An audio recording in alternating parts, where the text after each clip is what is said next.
بسم الله الرحمن الرحيم رب زدني علما. Now basically this question is a little bit based on some summarizing the routes. Like here, these are the routes which are belonging to the same subnet.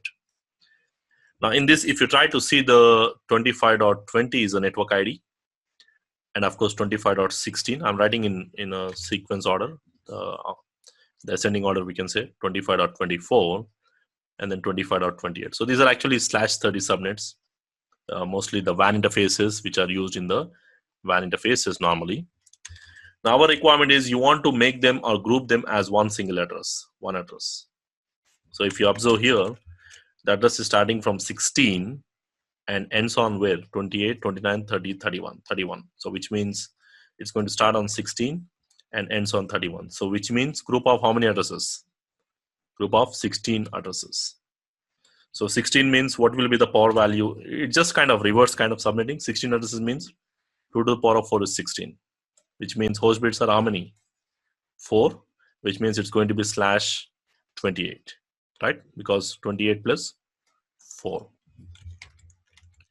So here, what will be the address we use for summarization? So we'll say 192.168.25.16 because that is the least address.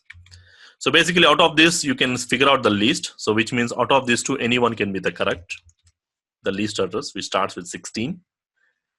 And out of these two, which is the correct mask again? So /28 is the correct mask. /28 means it's going to be 255, 255, 255, 240 will be the answer. So this is your answer.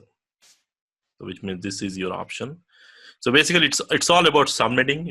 If you know subnetting, basically you are just grouping these addresses. And if I want to refer them one single summary address, we call it as, then what will be the single address we use?